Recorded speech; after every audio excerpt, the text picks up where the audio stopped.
ప్రతినిధి రాకేష్ కూడా మనకి లైవ్ లో జాయిన్. కవిత లెటర్ రాయడం వెనక అసలు కవిత ఉద్దేశం ఏంటి? డాడీ అంటూ ఇంతకు ముందు కూడా లేఖలు రాసేవాళ్ళ, లేకపోతే ఇప్పుడైనా అండ్ పాజిటివ్ నెగిటివ్ అంటూ ఇలా ప్రత్యేకంగా రెండు లేఖలు రాయాల్సిన అవసరం ఏంటి? అండ్ నేరుగా మాట్లాడకుండా, అందరికీ వచ్చే డౌట్ ఇదే, నేరుగా మాట్లాడకుండా మై డియర్ డాడీ అంటూ ఈ లేఖలేంటి? ప్రస్తుతం ఇవే క్వశ్చన్ సర్వత్రా కనిపిస్తున్నాయి. రాకేష్, ఏంటి సడన్ జర్క్ ఏంటి? ఎందుకంటే ఇన్ని సంవత్సరాల్లో బీఆర్ఎస్ లో కానీ కేసీఆర్ ఫ్యామిలీలో కానీ ఇలాంటి జర్క్ ఎప్పుడు మనం చూడలేదు. ఏంటి, ఏం జరుగుతోంది? ఈ లెటర్ లీక్ అయిందా, లీక్ చేశారా ఏంటి? సో ముందుగా పార్టీలో అయితే ఇలాంటివి ఇంతకుముందు జరిగాయి. ఉద్యమ టైంలో కానీ ఆ తర్వాత కానీ కొన్నిసార్లు బయటకు వెళ్ళిపోతున్నటువంటి నేతలు, పార్టీలో అసంతృప్తిగా ఉన్నటువంటి నేతలు కొన్నిసార్లు లేఖలు రాశారు. కానీ కుటుంబంలో అత్యంత కీలకంగా ఉన్నటువంటి వ్యక్తులు, కవిత స్థాయి వ్యక్తులు లేఖలు రాయడం అయితే ఇదే మొదటిసారి. ఈ లేఖకు ముందు నేపథ్యం కూడా మనం చూడొచ్చు. కొన్ని రోజులుగా, అంటే కవిత ఎప్పుడైతే జైలు నుంచి బయటకు వచ్చిందో అప్పటి నుంచి కూడా ఆమె పద్ధతి, ఆమె పర్యటనలు ఇవన్నీ కూడా కొంత డిఫరెంట్గా కనిపిస్తున్నాయి. పార్టీకి సంబంధం లేకుండా, పార్టీ ఎజెండా లేకుండా, పార్టీ జెండా లేకుండా జిల్లా పర్యటనలు అనుకోవచ్చు, ప్రజల్ని కలవడం అనుకోవచ్చు, అనేక చోట్ల జరుగుతున్నటువంటి కార్యక్రమాలు వీటన్నిటిని కూడా మనం చూడొచ్చు. ఎక్కడ అదే రాకేష్, ఏంటి కవితను అంత హర్ట్ చేసిన విషయం ఏంటి? ఇప్పుడు కవితని జైల్లో పెట్టించింది బీఆర్ఎస్ పార్టీ కాదు, అది వేరే మ్యాటర్. అండ్ ఆవిడ జైల్లో ఉన్న సమయంలో కేటీఆర్ కావచ్చు, పార్టీ నాయకులు కావచ్చు, హరీష్ రావు కావచ్చు, ఎవరో ఒకరు వెళ్ళి కనిపిస్తూ వచ్చారు, ఆమెకి ఒక మోరల్ సపోర్ట్ ఇస్తూ వచ్చారు. కానీ ఆవిడ ఏం మిస్ అయ్యారు, ఏం కోరుకుంటున్నారు, ఎందుకు ఇట్లా బర్స్ట్ అయ్యారు? అంటే కవిత జైలుకి వెళ్ళినప్పుడు అనుకున్నంతగా పార్టీ సపోర్ట్ చేయలేదని అనుకోవచ్చు. కవిత జైలు నుంచి వచ్చిన తర్వాత కూడా ఆమెకు మద్దతుగానో, బీజేపీకి వ్యతిరేకంగానో పార్టీ ఇచ్చేటువంటి కౌంటర్స్ కానీ, విప్పే స్వరం కానీ అంత స్ట్రాంగ్గా లేదని కూడా ఆమె ఫీల్ అవ్వచ్చు. బీజేపీని అటాక్ చేసే విషయంలో నన్ను అన్ని రోజులు జైలు పెట్టినా కానీ బీఆర్ఎస్ ఎందుకు సాఫ్ట్గా ఉంటుంది బీజేపీ పట్ల అనే అభిప్రాయం ఆమెకు ఉండి ఉండొచ్చు. ఆ లేఖలో కూడా స్పష్టంగా అది కనిపిస్తుంది. కొన్నిసార్లు ఆమెకు సంబంధించిన ఆమె అనుచరులు కూడా ఆ విషయాన్ని పదే పదే చాలా చోట్ల ప్రస్తావించారు. బీజేపీ పైన చాలా స్ట్రాంగ్గా కౌంటర్ ఇవ్వాలి, చాలా గట్టిగా బీజేపీని ఎదుర్కొనేటువంటి ప్రయత్నం చేయాలనే విషయాన్ని చాలా గట్టిగా చెప్పారు. ఆ విషయంలో ఉండొచ్చు. రెండోది, జైలు నుంచి వచ్చిన తర్వాత పార్టీలో ఆమె ప్రాధాన్యత కొంత తగ్గిందా, లేకపోతే అనుకున్నంత ప్రాధాన్యత ఆమెకి ఇవ్వలేదా? ఒక పర్సనల్ క్వశ్చన్ అడుగుతాను. ఐ డోంట్ నో, మీరు చెప్పడానికి కంఫర్టబుల్ కాదో నాకు తెలీదు. మీరు చాన్నాళ్ళ నుంచి, మన ఛానల్ నుంచి మీరు బీఆర్ఎస్ బీట్ చూస్తూ ఉన్నారు. ఇన్ఫ్యాక్ట్ మాకంటే మీకు ఎక్కువ తెలుస్తుంది అసలు అక్కడ ఏం జరుగుతుంది, పార్టీలో ఎలాంటి వాతావరణం ఉంది. మీకు అనిపించట్లేదా గత కొన్నాళ్ళుగా ఏదో జరుగుతోంది ఫ్యామిలీలో అనేది? మీకు అనిపించలేదు ఈ రోజు? ఖచ్చితంగా దాంట్లో దాచుకోవాల్సింది ఏం లేదు. అందరూ అనుకునే విషయమే బహిరంగంగా. కాకపోతే ఓపెన్గా చెప్పేటువంటి నేతలు అయితే లేరు. చాలా రోజులుగా ఫ్యామిలీలో ఏదో జరుగుతుంది, ముగ్గురు ఉన్నారు, కేటీఆర్, హరీష్ రావు, కవిత. ఈ ముగ్గురు మధ్య కొంత గ్యాప్ ఉంది. దాంతోపాటు కవిత వ్యవహారం చాలా ఫోకస్డ్గా కనిపిస్తుంది. పార్టీలో చర్చ జరుగుతుంది.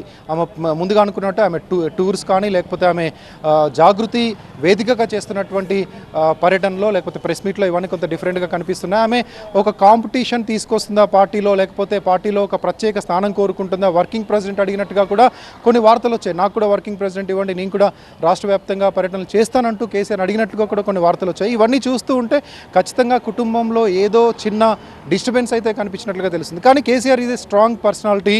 పార్టీని, ఫ్యామిలీని ఏకతాటి పైన, ఒక లైన్ పైన తీసుకురాగలిగేటువంటి స్ట్రాంగ్ పర్సనాలిటీ కేసీఆర్. అలాంటి కేసీఆర్ ఎందుకు సైలెంట్గా ఉన్నారనేది కూడా కార్యకర్తల్లో, క్యాడర్లో, బీఆర్ఎస్లో చాలా కీలకంగా ఉన్నటువంటి మాజీ మంత్రులు, ఎమ్మెల్యేలో కూడా జరుగుతున్నటువంటి ఒక అనుమానం. ఇంకా కొంత డీప్గా వెళ్ళినట్లయితే, ఇంకా కొన్ని విషయాలను అనాలిసిస్ చేసినట్లయితే, కొంతమంది నేతలు నేరుగా చెప్తున్నటువంటి విషయాలు, కవితకు ఆల్రెడీ కేసీఆర్ కొన్ని రోజులు సైలెంట్గా ఉండమని చెప్పారు. కానీ ఆ లైన్ దాటి కేసీఆర్ చెప్పిన విషయాన్ని కాదని ఆమె పర్యటనలు చేస్తుంది, వ్యక్తిగతంగా వెళ్తుంది అనేది కూడా పార్టీలో జరుగుతున్నటువంటి చర్చ. ఇది అందరూ లోపల మాట్లాడుకుంటారు, కానీ బయటకు వచ్చేసరికి ఎవరు దీన్ని ఓపెన్గా చెప్పలేకపోతున్నారు. చెప్పారు కేసీఆర్ కూడా 2-3 సార్లు ఆమెకి కొంచెం గట్టిగానే చెప్పారు. మనం డిజిటల్ యుగంలో ఉన్నాం. ఏదైనా చెప్పాలనుకుంటే టెక్స్ట్ చేసి పంపొచ్చు, వాయిస్ నోట్ పంపొచ్చు, ఫోన్ చేసి చెప్పొచ్చు, ఈమెయిల్ చేయొచ్చు. కానీ ఎప్పుడైనా చాలా మనసు బాగా బాధపడినప్పుడు, ఆ మాటల్ని నేను వ్యక్తపరచలేని అనుకున్నప్పుడు లెటర్లు రాస్తూ ఉంటారు, వాళ్ళ స్వహస్తాలతో వాళ్ళు రాస్తూ ఉంటారు. అంటే కవిత ఎంతో ఎఫెక్ట్ అయితే తప్ప, ఎంతో బాధపడితే తప్ప ఇలా కూర్చుని ఇంత 6 పేజీలు, ఇంత బారు లెటర్ రాసి ఉండేవారు కాదు. అండ్ ఏంటి దీని వెనక ఉద్దేశం ఏంటి? చేతితోనే లెటర్ రాసి నాన్నకు పంపించడం వెనక ఉద్దేశం ఏంటి? ఎగ్జాక్ట్గా మీరు చెప్పింది కరెక్ట్. ఈ డిజిటల్ యుగం, దాంతోపాటు కేసీఆర్ కుటుంబంలో వ్యక్తి, ఆయన కూతురు చాలా ఇష్టమైనటువంటి ఫ్యామిలీ మెంబర్ కేసీఆర్కి. డైరెక్ట్గా కూడా వెళ్ళి చెప్పొచ్చు, అసలు ఇలా పాజిటివ్ ఫీడ్బ్యాక్ ఉంది, నెగిటివ్ ఫీడ్బ్యాక్ ఉంది, డైరెక్ట్గా వెళ్ళి చెప్పొచ్చు. లేకపోతే ఆయన బిజీగా ఉన్నా, లేకపోతే కవిత అందుబాటులో లేకున్నా విదేశాల్లో ఉన్న టెక్స్ట్ చేయొచ్చు, ఆమె చెప్పాలనుకున్న విషయాన్ని క్లియర్గా ఇన్ఫామ్ చేయొచ్చు. లేఖలు ఏ సందర్భాల్లో రాస్తారనేది మనం ఒకసారి చూద్దాం. రాజీనామా చేసి వెళ్ళిపోయేటప్పుడు, లేదా చాలా హర్ట్ అయ్యి పార్టీలో అసంతృప్తిగా ఉన్నప్పుడు, లేదా ఇంకెక్కడ పార్టీలో ఇమ్యులేషన్ జరుగుతుంది, నన్ను ఇబ్బంది పెడుతున్నారు కొంతమంది వ్యక్తులని అధిష్టానం దృష్టికి తీసుకెళ్తున్నప్పుడు, ఇలాంటి సందర్భాలను మీరు చెప్పింది కరెక్ట్. కొంత హర్ట్ అయినటువంటి సిచ్యువేషన్స్లో, అసంతృప్తి తీవ్ర స్థాయిలో ఉన్నటువంటి సిచ్యువేషన్స్, రాకేష్ ఇంకొక విషయాన్ని కవిత చాలా పర్టికులర్ గా మెన్షన్ చేశారు. నాన్న మీరు అందరికీ యాక్సెసిబుల్గా ఉండట్లేదు, దయచేసి మీరు అందరికీ రీచబుల్గా ఉండండి. ఎందుకంటే ఇలా లెటర్లు ఎవరు రాస్తారంటే వెళ్ళి మాట్లాడే అవకాశం లేని వాళ్ళు, వెళ్ళి కలిసే అవకాశం లేని వాళ్ళే రాస్తారంటే కవిత ఏం చెప్పదలుచుకున్నారు? కూతురికి కూడా యాక్సెస్ లేదు అని చెప్పదలుచుకున్నారా ఈ లెటర్తో? అది బయట కార్యకర్తలకు తెలియాలని అనుకున్నారు. ముందుగా బయట కార్యకర్తలకు జరుగుతున్నటువంటి ఎపిసోడ్ ఏంటి, నా పాత్ర ఏంటి, పార్టీలో నేను ఎందుకని ఓన్గా ఐడెంటిటీ కోసం ముందుకు వెళ్తున్నాను, ఇవన్నీ తెలియాలి కార్యకర్తలు కానీ తెలియాలి అనుకున్నట్లుగానే ఆమె రాసినట్లుగా కనిపిస్తుంది. ఎందుకంటే ఇంత వ్యక్తిగతంగా సొంత ఫాదర్, అందులో పార్టీ అధినేత, ఆమె కూడా ఒక ఎమ్మెల్సీగా ఉన్నారు, ఎక్కడ చిన్న గ్యాప్ కనిపించట్లేదు, బహిరంగంగా ఎప్పుడైనా అప్పుడు వెళ్ళి కలవచ్చు. ఇంకొక విషయం కూడా ఇక్కడ ప్రస్తావించవచ్చు, జైలు నుంచి రిలీజ్ అయిన తర్వాత కొద్ది రోజులు మాత్రం వరుసగా వెళ్ళి కలిశారు, కానీ ఆ తర్వాత కేసీఆర్ని కలవడానికి కొంచెం తగ్గిపోయింది. అంతెందుకు పార్టీ ఆఫీస్కి రావడమే కవిత చాలా తగ్గించారు. 1-2 సార్లు, ఖచ్చితంగా చెప్పాలంటే 2 సార్లు ఆమె ప్రెస్ మీట్ పెట్టారు. ఒకటి టెన్నెల్ కూలిపోయినప్పుడు, ఎస్ఎల్బీసీ టెన్నెల్ కూలిపోయినప్పుడు ప్రెస్ మీట్ పెట్టారు. మొన్న ఒకరోజు చివరిసారిగా ఒక 1 వీక్ బ్యాక్ ఆమె విదేశీ పర్యటనకు వెళ్ళక ముందు ఒక రోజు తెలంగాణ భవన్లో ప్రెస్ మీట్ పెట్టారు. ఆ మధ్యకాలంలో కూడా హరీష్ రావు అరెస్ట్ అయినప్పుడు, లేకపోతే పార్టీ నేతలు అరెస్ట్ అయినప్పుడు మళ్ళీ ముందుకొచ్చి మాట్లాడారు. ఆ సమయంలో తెలంగాణ భవన్లోకి వచ్చి ఒకసారి ప్రొటెస్ట్ చేశారు. రాకేష్ తప్ప కేటీఆర్తో, తన అన్న కేటీఆర్తో కవిత ఈ మధ్య కాలంలో కలిసి ఉన్న పిక్చర్స్ కానీ, గతంలో ఇద్దరు కలిసి అనేక సందర్భాల్లో పిక్చర్స్ పోస్ట్ చేసిన మనం సోషల్ మీడియాలో చాలా చూసాం. అండ్ ఆవిడ ఒక విషయాన్ని చాలా క్లియర్గా ప్రస్తావించారు, 2001లో ఎవరైతే ఉన్నారో వాళ్ళకే మళ్ళీ మీరు మొన్న సభ ఏర్పాట్లు కూడా అప్పచెప్పారు అని చాలా క్లియర్గా ప్రస్తావించారు. వేరే వాళ్ళకి ఇచ్చుంటే బాగుండేదని, ఎందుకంటే ఆ రోజు ఆ సభకు సంబంధించిన ఏర్పాట్లన్నీ చూసింది కేటీఆర్. అంటే ఆవిడ ఇండైరెక్ట్గా కేటీఆర్నే అన్నారా ఆ మాట?